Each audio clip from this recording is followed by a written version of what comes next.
Hey, it's Cobra here at MaddenGuides.com. I've already shown you how I like to run the Portland passing concept against cover 4. Now I want to continue on with it and show you how I like to run it to attack cover 2 zone coverage. So that's what we're going to do with this particular breakdown here. And we're going to go ahead and show you the play that we used in the first breakdown as far as against cover 4. And the name of the play is called Play Action Shot Post. And this has the Portland passing concept in it. So let's go ahead and get ready to get on the field here and then take a look at this particular play and show you how effective this passing concept and play can be effective against cover 2 as well, much like as far as attacking cover 4. So if you haven't watched the cover 4 video yet, then you probably should, but if you don't, that's fine, because I'm going to go over quickly the pass routes for this particular play. So let's go and take a look at it. Over here towards the left, you're going to have this receiver right here. As you look at your screen here, he's going to go ahead and run the deep dig route. So he's going to go up about 15 yards up the field, and he's going to break across. And depending on what the coverages is, will dictate if I throw the ball to him. Against cover 2, zone coverage, he's probably not going to be open. Against man coverage, he might be open, depending on if he's able to get an inside release and break inside before the defender cover him does. Now, let's go ahead and look towards the right. We also have this receiver. We're going to go ahead and call him the flanker. And what he runs is the deep post route. So he's going to come up in this area here, and then he's going to break towards the post route. Against cover 2 zone coverage, that route is very effective as far as attacking that type of coverage, simply because as you look at your screen, the two safeties are going to split out wide. And when they split out wide, it leaves a deep void over the deep middle where you can make a throw whenever you have a receiver running a post route. So keep that in mind. Now, in the cover 4 video, I didn't talk too much about this. As a matter of fact, I don't even think I even talked about the tight end, but he runs a delayed flat route. I'm going to show you something that I like to do before I actually snap the ball here. One of the things I prefer to do with him, and I didn't do this in the cover 4 as far as the video breakdown, but I do like to go ahead and hot route him on a flat route. And the reason for this is, I'm going to go ahead and zoom in on here, is because if he's running this delayed flat route, then he tends to want to block whoever is the rusher over on this side. In this case, it'll be the left end. And the other guy that'll block him as well will sometimes be this right tackle, but sometimes the right tackle doesn't stay long enough on this guy to block. Then it has basically the tight end looking to block the left end. If this left end is some kind of X factor type player, then the tight end is going to be in a world of hurt. He ain't going to be able to keep that block long enough for me to be able to make that deep throw deep down the field. So that's one of the reasons I just prefer to put him on a flat route. That way it gives me one less thing I got to worry about. Plus it gives me another option if I need to, where I can drop it down underneath if there's nothing open deep. So that's when I'm going to go ahead and do this. Plus, as you already know, the right tackle is going to be has a much higher pass block rating than what most tight ends have. I can't think of, at least the starting right tackle ought to have a higher pass blocking rating than the starting tight end does. So that puts that right tackle to go ahead and block that left end. So that's why I do that. Now, with that said, even though you put the tight end, you had him going out, because initially, if you really think about it, you would have had 8 guys pass blocking here. So you would have had all these guys pass blocking if we had left the tight end in to go ahead and pass block and run his delayed route. But in this case, since we hot routed him to go ahead and run that route, we're still going to get 7 guys to go ahead and pass protect, which is plenty as far as for this play, in my opinion. You got 7 guys, plus you got the play action. So if there's a blitz, a lot of times they might bite on the play action and might even screw the blitz up. So to me, this is plenty of pass protection to allow me to make that deep throw down the field. Now, I mentioned earlier about these safeties playing this deep, too deep look. Well, as you look at it, let's go ahead and come up in this area here. Let's zoom in a little bit here. If you look at this, then what you're going to get here as you look at it is that these two safeties, as you're looking at it, you can see that they're playing too deep high. All right. Initially, pre-snap read, it's telling you right now that they're going to play too deep. That's at least the initial read.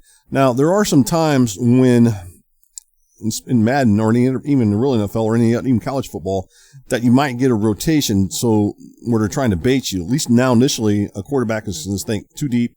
I got two safeties playing too deep. But once the ball snap, you might see something like this, where you get one safety rotating over the deep middle, and you might get this other safety going over in this area here, playing the curl flat. If that happens, well, then the post route's probably not going to be as open, because you're going to have this safety as you look at it. So let's go back over here. As this guy's running this post route, if they have that rotation happening to you, there's a good chance that defender is going to be in a place where he can defend that pass route as far as with that flanker running that deep post route. So just keep that in mind. So you still need to read the coverages. Even though the pre-snap read's telling you too deep, it may not always be too deep. So just keep that in mind. All right, now what I want to do is I want to go ahead and run the play. And I want to just show you something how this is going to work out. There's the play action. Hopefully you get enough time to make the throw.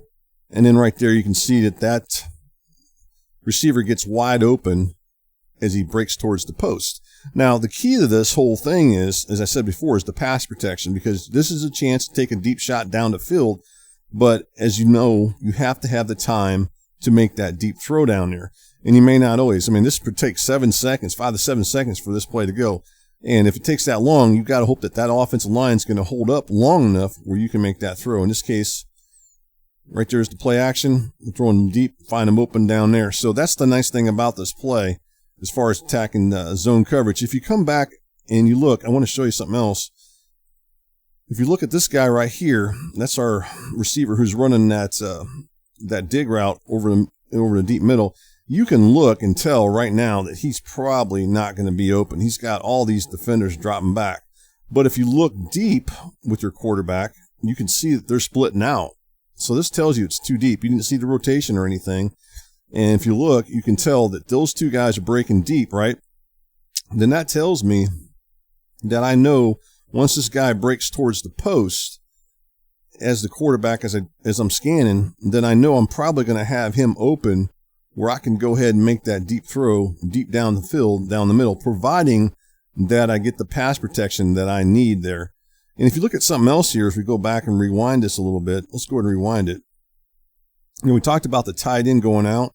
So there's the tight end over there on this particular play.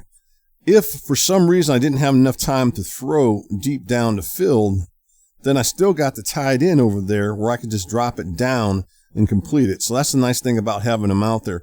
Plus, here's something else that I want to show you.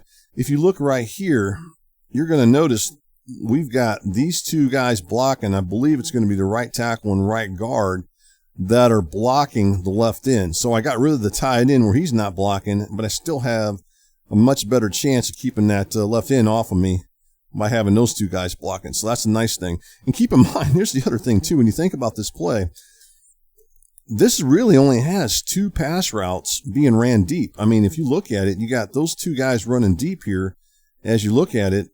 So you got this guy and you got this guy, right? You got those 2 guys. But then on the defensive side of the ball, they've got, look at all these defenders they've got. I mean, you're looking at all these guys here, 7 or 8 defenders dropping back in coverage. In this case, 8. And we only got 2 guys running pass routes, but yet we're able to complete that against 8 guys dropping back in zone coverage, which is nice. So that's something that you got to consider about this play or this particular passing concept, that it's pretty effective, even though they got 8 defenders dropping back in zone coverage in a cover 2 type zone defense. So that's something I just wanted to point out to you. So at any rate, that's definitely something I want you guys to check out if you guys get an opportunity to. I try to keep it real. I'm not into all the glitches and all that stuff. I'm more about doing the strategies and giving you guys stuff that's, to my mind, more real football oriented rather than the glitches that you might see on some of the other sites. Matter of fact, if you guys have followed me over the years, whether it be with Madden Guides or X's O's Football, or man, when I used to work for VG Sports, or I've done some other things along the way as far as with Prima Guides and some other stuff. I've pretty much tried to keep it real.